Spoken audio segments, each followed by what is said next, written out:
it is a body corporate. So just like an artificial person who can enter into a contract with anyone and who can sue anybody who has cheated him.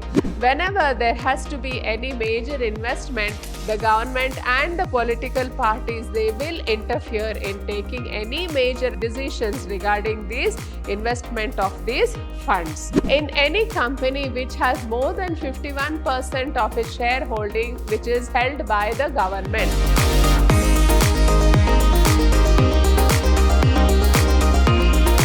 Hello everyone, I am Purnima, faculty in the Department of Commerce, Vidhyaashram Pre-University College, Temple of Excellence. In this session on Business Studies, third chapter, that is Public, Private and Global Enterprises, we will be having a discussion on what is a statutory corporation, what are its features, what are the merits and demerits, and also we will be having a discussion on what are government companies, their features, merits and demerits.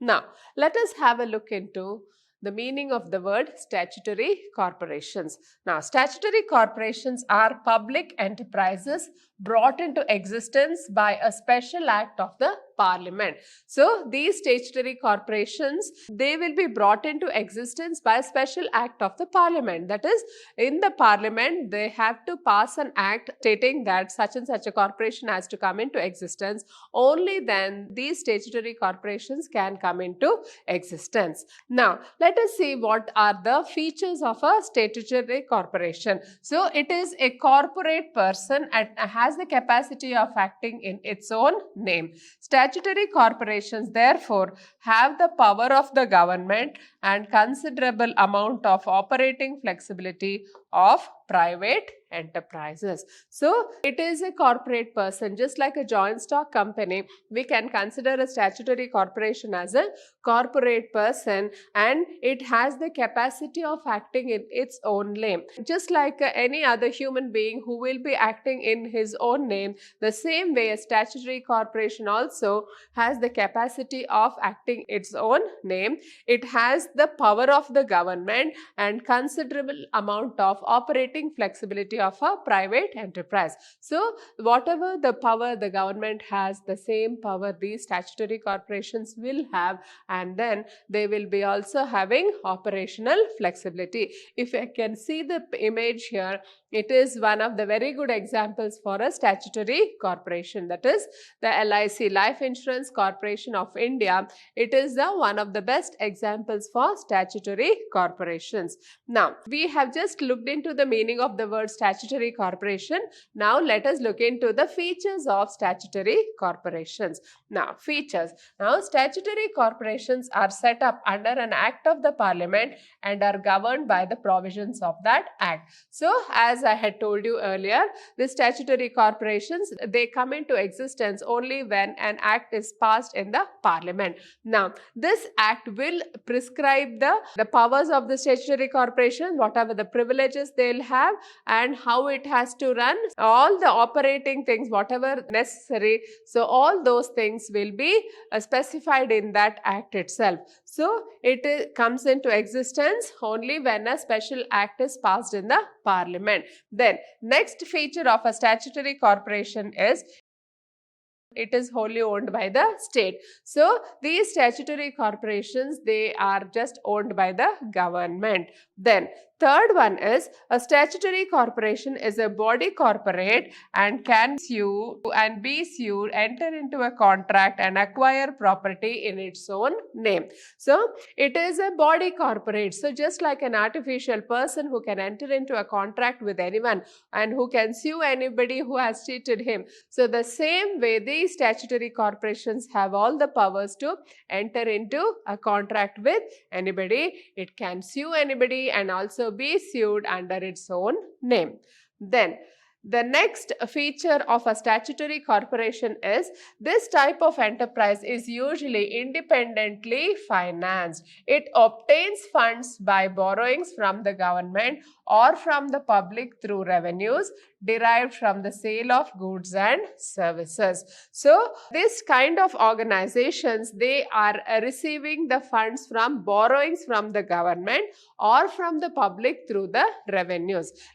So what we are trying to say here is the funding will be coming from the government for this, and what is the income coming? So income will be coming from the revenues, just like the LIC will be collecting the premiums from the thousands of policy holders. So that is an income generated for the LIC of India. So it will be through the sale of policies, whatever their income they are getting. So this is the how they will be getting the finances. So either it will be from borrowings from the government or it will be through the public. They will be collecting money for the sale of goods or services. Then a statutory corporation is not subject to the same accounting and audit procedures applicable to government departments. So we all know that almost all the government departments, they have to undergo this auditing procedure at the end of the year. But then these statutory corporations, they don't have that obligation. They need not have this auditing procedure at the end of the year. Now, the employees of these enterprises are not government or civil servants, and they are not governed by the government rules and regulations. So these statutory corporations, whatever you call, the employees of these corporations, for example, you take the example of LIC, Life Insurance Corporation of India. Are they government employees? No, they are not government employees. So we should understand that employees of these corporations, they are not civil servants and they are not governed by the government rules and regulations. Now, let us have a look into what are the merits of statutory corporations. First one, merits. They enjoy independence in their functioning and a high degree of operational flexibility. So we should understand that they are independent in their operations. Even though they may be set up by the government, they have flexibility in operations. So whatever plans they have for the organization, it can be planned by the head of that corporation, and they have considerable degree of flexibility in their operations. Then the second merit is, since the funds of these organizations do not come from the central budget, the government generally does not interfere in their financial matters, including their income and receipts. So as against the departmental undertaking, you must be remembering that in a departmental undertaking, the funds will be sourced from the government budget itself. So whenever the government declares the budget, they will set aside a part of that budget for the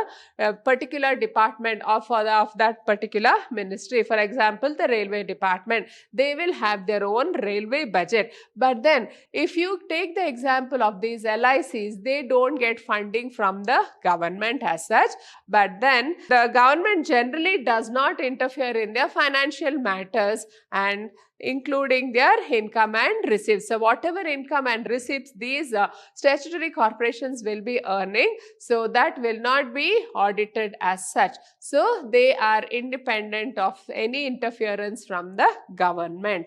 Then next merit of the statutory corporations is, since they are autonomous organizations, they frame their own policies and procedures within the powers assigned to them by the Act.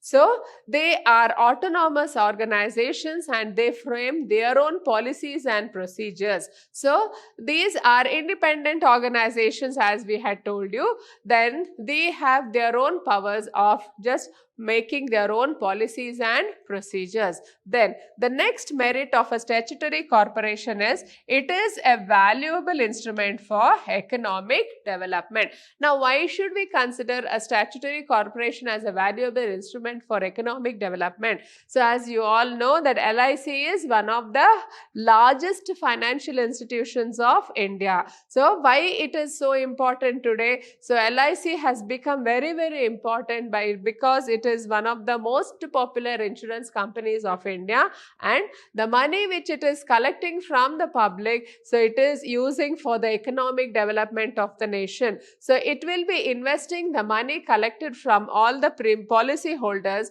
So all that crores of money will be invested in industrial developments. So you can see that LIC is one of the biggest stakeholders of some of the well-established companies. So most of the funding for the industrial sector comes from this LIC, and it is most profitable kind of organization which is running in India. Then let us have a look into what are the limitations of this statutory corporations. If you can see this picture here, it is a picture of NTPC, that is National Thermal Power Corporation. So the NTPC, and if you can just remember this, it will be helpful for you to know what are the limitations of a statutory corporations. Now, let us go into the limitations. In reality, a statutory corporation does not enjoy as much operational flexibility as stated above. All actions are subject to many rules and regulations. So, in the features we had explained that these organizations are flexible, they are independent, and they are autonomous, etc. But then we should understand that anything which comes under the government is bound by rules and regulations of the government. So these corporations do not enjoy operational flexibility as they claim to be. But then it is set up by the government, it will be closely monitored by the government officials, and all important decisions have to be conveyed to the government, and then approval has to be taken. Then the next limitation of a statutory corporation is government and political interference has always been there in major decisions or where huge funds are involved. So there is lot of government and political interference whenever major decisions are to be taken. So we all know that LIC is one of the biggest collector of money. So the lakhs of the policy holders will be remitting the premiums every day, every year, and all these money which is being collected, it has to be used for the development of the nation. And as such, whenever there has to be any major investment, the government and the political parties, they will interfere in taking any major decisions regarding these investment of these funds. And then next, statutory corporations, where there is dealing with public, rampant corruption exists. And the last limitation is the government has a practice of appointing advisors to the corporation board. The advisors to the board will be appointed by the government, and all decisions have to be taken in consultation with these advisors. And if there is any disagreement between the managing committee and the advisors, the matter has to be go to the government, and then from there the decision has to come which will affect the decision making process. So there will be a decision making. So this becomes one of the biggest drawback for these kind of organizations. Now, let us have a look into what are government companies. If you can see the image here, it is BHEL, that is Bharat Heavy Electricals Limited Company. Hope you have all heard of this. So it is one of the Maharatna companies of India. So as you all know that after independence, some of the infrastructure related companies were started by the government of India with an aim of providing services to the people. So through these corporations and government companies, the government is taken up economic activities for the benefit of the people. Now, government company is one such public sector enterprise which is taking economic activities. Now, let us have a look into the meaning of the word government company. A government company is established under the Companies Act of 2013 and is registered and governed by the provisions of the Act. These are established for purely business purposes and in true spirit compete with the companies in the private sector. So, a government company is established under the Companies Act of 2013 and it is registered and governed by the provisions of that act. So, if you can just correlate both here, in a statutory corporation, it comes into existence by a special act of the Parliament, whereas a government company is established under the Companies Act of 2013. Now, then we have to understand that these government companies are established purely for business purposes and they compete with the private companies. Then next, let us have a definition of the word government company. So, according to Section 2, subsection 45 of the Companies Act of 2013, a government company means any company in which not less than 51% of the paid-up capital is held by the central government or by any state government or partly by central government and partly by one or more state governments and includes a company which is the subsidiary of a government company. So, here Section 2 subsection 45 of the Companies Act of 2013, it gives us the definition for a government company. So, in any company which has more than 51% of its shareholding which is held by the government. So, it may be the central government, it may be the state government or it will be considered as a government company. So, it also includes a subsidiary of a government company. If the subsidiary of a government company is a private company, then that private company also will be considered as a government company. So, any company, suppose there is company A and this company A has 51% of its shareholding, it is held by the government. So, it is held by the central government or the state government, then this company will be considered as a government company. So, we should understand that of the share capital, if more than 51% of the share capital is held by the central government, state government or partly by the central government, partly by the state government, then we can consider it as a government company. Then next, let us look into the features of a government company. Here again we have the image of BHEL, that is Bharat Heavy Electricals Limited. Bharat Heavy Electricals Limited. So, we'll just have a look into what are the features of a government company. So, it is an organization created under the Companies Act of 2013 or any other previous company law. So, it comes into existence by the Companies Act of 2013. Then, the second feature of a government company is the company can file a suit in a court of law against any third party and be sued. So, just like an artificial person who can enter into a contract with any person and get sue any third person, the same way government company has all the powers to enter into a contract. Then, the next feature of a government company is it can enter into a contract and can acquire property in its own name. So, it is just like a normal person who can buy property and just register it. The same way these companies also have the power to buy properties and can also register it in its own name. Then the management of the is regulated by the provisions of the Companies Act like any other public limited companies. So, like any other public limited companies, these government companies, they are regulated by the provisions of the Companies Act of 2013. So, the Companies Act has laid down various provisions to be followed and these government companies also have to follow all these rules and regulations. Now, next feature of a government company is the employees of the company are appointed according to their own rules and regulations as contained in the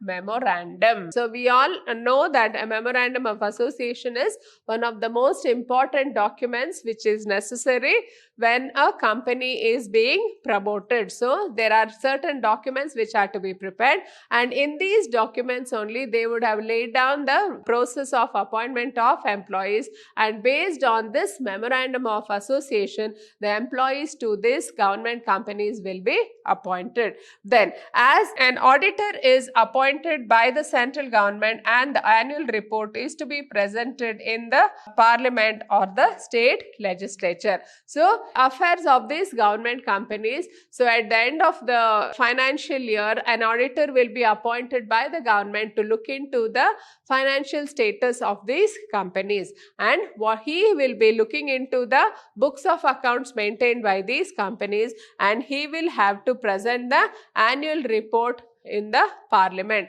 So in the parliament it will be discussed about how these government companies are faring, so whether they are in a profit or loss, so that will be discussed in the parliament.